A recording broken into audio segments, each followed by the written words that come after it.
حضرت عبدالرحمن بن عوف لائے, حضرت عثمان غنی لائے رضی اللہ تعالیٰ عنہما. یہ سب یہ کیا جمع ہو رہا تھا؟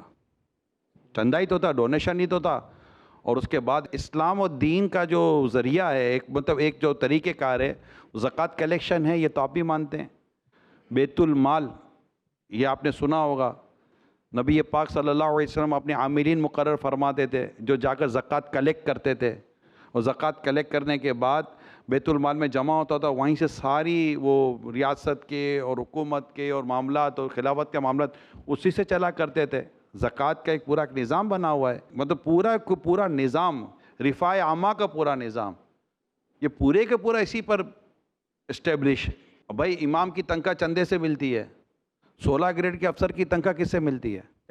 ٹیکس سے ملتی ہے. کون سا کوئی کما کے دے رہا ہے اس کو بتائیے؟ لیکن وہ جینٹل مین ہے, امام صاحب زکوٰۃ کی تنخواہ لیتا ہے. زکوٰۃ کی تنخواہ امام صاحب کیوں لے گئے؟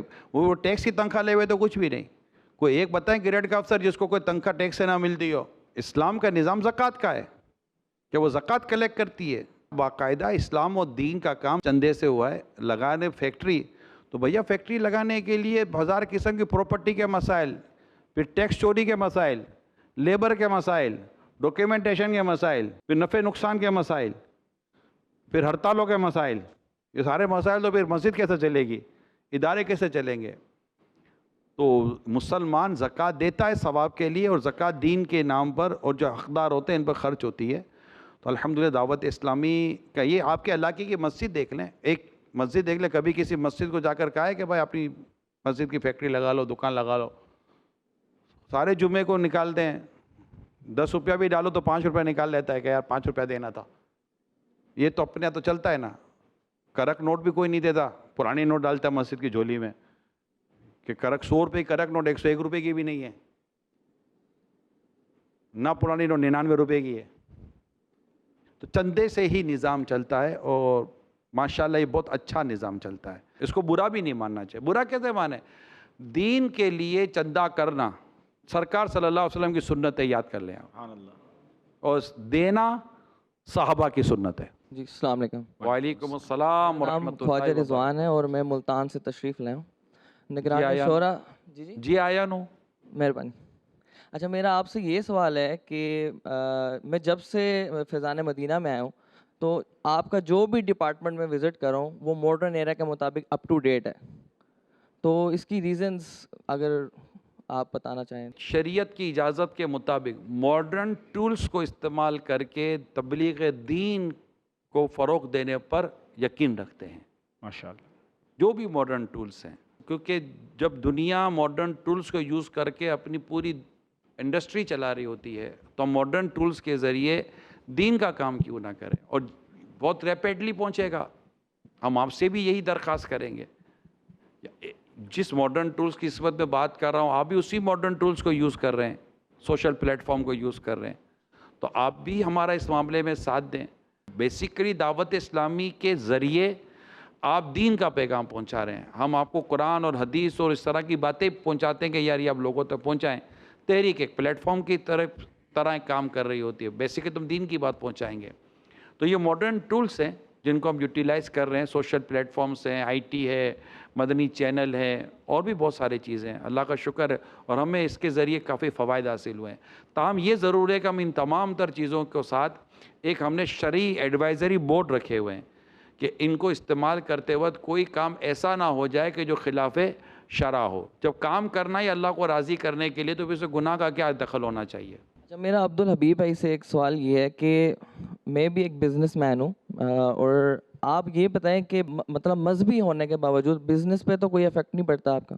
میں تو یہ سمجھتا ہوں کہ بزنس مین بہت اچھے طریقے سے دین کا کام کر سکتا ہے, کیونکہ اللہ پاک نے اس کو ایک ایکسٹرا مائنڈ دیا ہوتا ہے. وہ اپنے گاہک کو جب انسپائر کر سکتا ہے, اپنا سودا بیچ سکتا ہے, تو کسی کو نمازی بھی بنا سکتا ہے. ہم اگر سیرت اٹھائیں اور صحابہ کرام کی, تو نبی پاک کے بعد اگر ہم پیارے آقا کے صحابہ کو دیکھتے ہیں تو حضرت Usman Ghani one of the biggest business man تھے. حضرت عبدالرحمن بن عوف کا بہت بڑا کاروبار تھا, اور آگے چلے تو امام اعظم ابو حنیفہ بہت بڑے بزنس مین تھے. تو بگ بزنس مین ہوتے ہوئے دین کا بہت بڑا کام کیا. اچھا پھر ہم بزنس مین جو ہوتے ہیں اس میں ایک اور فائدہ یہ ہوتا ہے کہ ہم لوگوں کو پے کر رہے ہوتے ہیں, ہم سیلری نہیں پرسنٹ نہیں ہوتے. تو جب اللہ نے دیا ہوتا ہے نا تو وہ ٹینشن بہت ساری ہم سے ریلیز ہو چکی ہوتی ہیں. تو ہم اس ٹینشن میں جب نہیں ہے تو پھر ہمیں تو زیادہ آسانی سے دین کا کام کرنا چاہیے. اور تیسری بات میں یہ سمجھتا ہوں, آج ایک بزنس مین اتفاق اسلام بھائی مجھ سے ملنے آئے کہ ان کے ماشاء اللہ پیٹرول پمپس تھے, تو مجھے کہتے ہیں کہ میرے پاس پیٹرول پمپس ہیں لیکن میں چاہتا ہوں میں دین کا کام کروں, ٹائم نہیں نکلتا. تو میں نے ان کو ایک فارمولہ بتایا, شاید آپ کو کام آ جائے, آپ کے توسل سے اور ویورز کو کام آ جائے. میں نے بہت پہلے ایک ڈیسائیڈ کیا تھا کہ میں خود بزنس کروں تو شاید میں 100 روپے کماؤں گا, اور میں اپنے کچھ فرنٹ مین کھڑے کر لوں, میرے مینیجرز یا میرے جو بھی امپلائیز ہیں ان پر بھروسہ کروں اور ان کو کام سکھا دوں اور صرف سپروائز کروں, تو شاید 70 روپے وہ کمائیں گے. 30 روپے ہمیں لگتا ہے, باقی تو جو ریسیو میں وہ ملنا ہے. ہمیں لگتا ہے کہ یار میں زیادہ ایفرٹ کروں, کاروبار پہ ٹائم دوں. تو میں نے کیا ڈیسائیڈ کیا کہ یار میں اچھے لوگ کھڑے کر کے 30 روپے کم بھی کما لوں, لیکن اس 30 روپے میں مجھے اپنی زندگی میرے ہاتھ میں مل گئی. اب میں نہ کروں, کام پہ نہ جاؤں, تو میں دین کا کام کر لوں, میں انجوائے کروں لائف کو. کچھ لوگ ساری زندگی صرف پیسہ کماتے ہیں, اپنا ہی پیسہ خرچ کرنے کا ان کے پاس ٹائم نہیں ہوتا. تو یہ تو بے وقوفی ہے کہ صرف کاروبار کے لیے لائف گزاری. کاروبار ایسا کرنا چاہیے جس میں آپ کی پریزنس کم ہو, اپنی پریزنس کو پیچھے لے آئیں اور اس پریزنس کو جو آپ کے ہاتھ میں آ گئی ہے اس کو دین کے لیے استعمال کریں, حرمین طیبین جائیں, حج عمرے کریں, دنیا دیکھیں. تو یہ جب ہو سکے گا کہ جب آپ اپنے اچھے فرنٹ مین کھڑے کریں گے اور اللہ پر توکل کریں گے. عثمان محمود میرا نام ہے, ملتان سے آیا ہوں, اور جو میرا پروفیشن ہے میں سوشل میڈیا کنسلٹنٹ ہوں. کراچی میں فرسٹ ٹائم آیا ہوں, پہلی دفعہ ہی میں فیضان مدینہ میں آیا ہوں. کراچی بھی پہلی بار آئے؟ فرسٹ ٹائم آیا ہوں. اوہ, فیضان مدینہ بھی پہلی بار آئے؟ ہاں جی. کیا بات ہے. اچھا, اور جو میرا کوشچن ہے وہ ہے مائنڈ سیٹ کے اوپر نا, کہ بہت سارے ایسے لوگ ہیں جو کہ بہت زیادہ خوش بھی رہتے ہیں اور اس کے بعد کچھ ایسے سٹیپس آتے ہیں اور ادھر سے یا ادھر کی جو لوگ ان کو باتیں کر دیں گے تیرنوں نظر لگ گئی ہے یا تیرے تے جادو ہو گیا ہے. مطلب یہ دو چیزیں ہیں, نظر بد اور جادو. تو جب وہ ٹھیک ہوتے ہیں تو کوئی چیز فیل نہیں ہوتی, اور جب ڈاؤن فال آتا ہے تو ادھر سے ادھر جو لوگ ان کا جو مائنڈ چینج کرتے ہیں تو وہ ڈسٹرب ہو جاتا ہے. تو بعد میں اگین اسی پہ لاؤں کہ جو مائنڈ سیٹ ہے تو اس میں ہمیں کیا رہنمائی ملنی چاہیے؟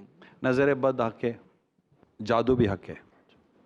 نظر بھی لگتی ہے اور جادو بھی ہوتا ہے, لیکن ہر چیز نہ نظر بد ہے نہ ہر چیز میں جادو ہے. یعنی جب آپ ڈیکلائن ہو جاتے ہیں, پیچھے ہٹنا شروع ہو جاتے ہیں, کام ہو نہیں رہے ہوتے, وہ کہتے ہیں نا کہ وہ سونے میں ہاتھ ڈالتے تو مٹی ہو جاتا ہے. تو یہ ضروری نہیں ہے کہ نظر بد ہو, یہ ضروری نہیں ہے کہ جادو ہو. بھائی ہمارے نصیب میں نہیں ہے, مقدر ہے کہ نہیں آ رہا ہوتا. جب آ رہا ہوتا ہے تو کیا ہوتا ہے, اور کچھ ہوا ہوتا ہے.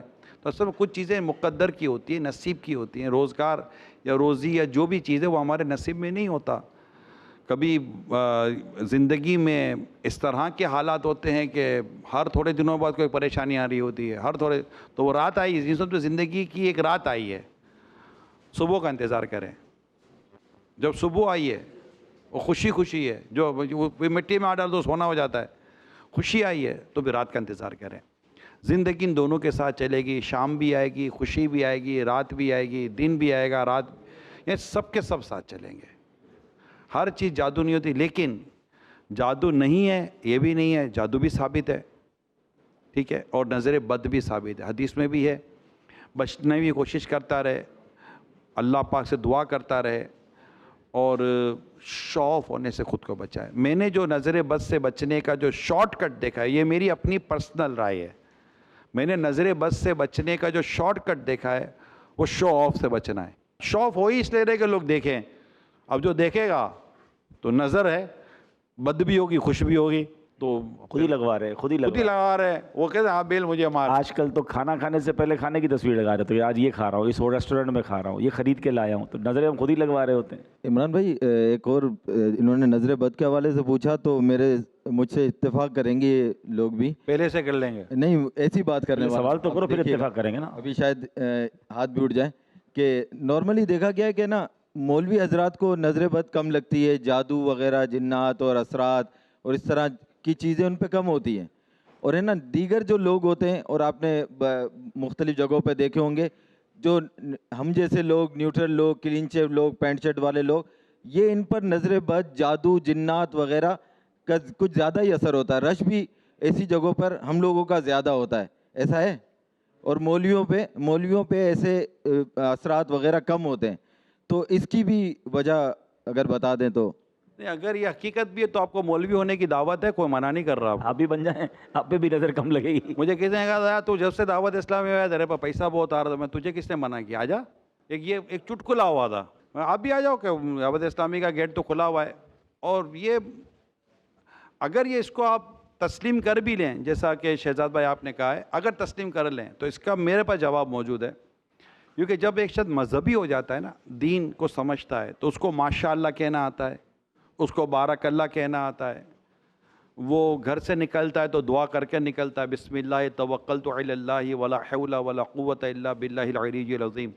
وہ دعا پڑھ کر نکلتا ہے تو وہ اللہ پاک اس کے لیے بہت سارے راستے آسان کر دیتا ہے. وہ آیت الکرسی پڑھ لیتا ہے, اس کی حفاظت کی جاتی ہے.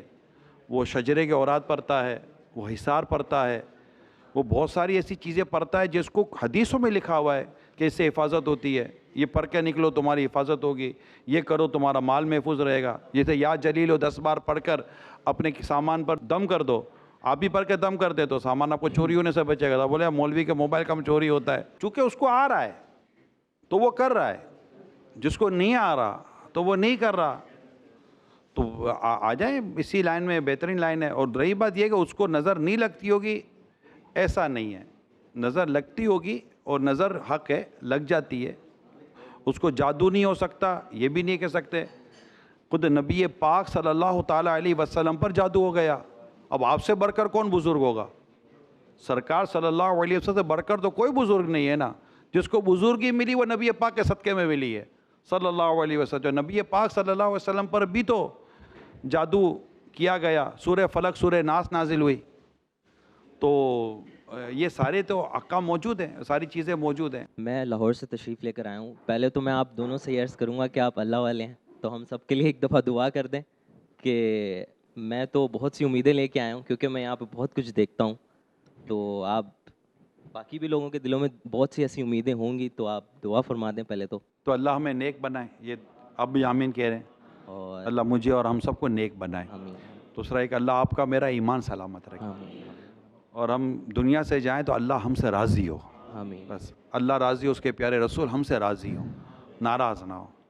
حضور سوال یہ ہے کہ جیسے ایک یہ ادارہ ہے اور باقی مختلف شہروں میں بھی آپ کے ادارے ہیں, وہاں پہ بھی جیسے جو باہر سے بھی لوگ آتے ہیں, جو مائیگریٹ بھی کر آتے ہیں, اور جو ویسے جو مسافر لوگ ہوتے ہیں وہ بھی آتے ہیں جو اتنا افورڈ نہیں کر سکتے اور دعوت اسلامی میں آتے ہیں, ان کو 3 وقت کا کھانا ملتا ہے. میرا سوال یہ ہے کہ ان فیوچر دعوت اسلامی کچھ ایسا کام بھی کرے کہ وہ ان جگہوں پہ ایسے کچنز لگا دے یا ایسا دسترخوان لگا دے کہ جو لوگ افورڈ نہیں کر سکتے کھانا, یا جن تک وہ چیز نہیں پہنچ سکتی جو وہ ان کے لیے نہیں, وہ کر ہی نہیں سکتے, تو آیا دعوت اسلامی اس بارے میں بھی کچھ سوچتی ہے کہ ہمیں باہر نکل کے بھی کچھ لوگوں کی اس طرح سے بھی رہنمائی کرنی چاہیے؟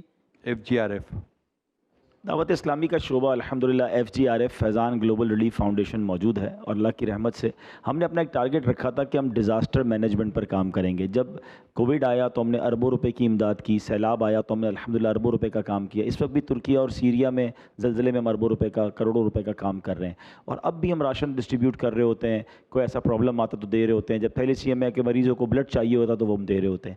لیکن چونکہ دعوت اسلامی کا کور ورک جو ہے نا وہ دین کا کام ہے, اور اس کو ہم سمجھ لیں ہمارا ایک سب ڈپارٹمنٹ FGRF ہے کہ وین ایور کوئی ڈیزاسٹر ہو, کوئی امت کو ضرورت ہو تو ہم ایکٹیو ہوتے ہیں. اور ہمارے پاس چونکہ ایک میسو فالوئنگ ہے تو اللہ کی رحمت سے ہم بڑا اچھا ریئیکٹ کرتے ہیں. تو یہ کام الحمدللہ ہم کر رہے ہیں, اور ہم کہہ سکتے ہیں کہ آج بھی ہم ہزاروں لوگوں کو روزانہ کھانا ویسے ہی کھلا رہے ہوتے ہیں الحمدللہ.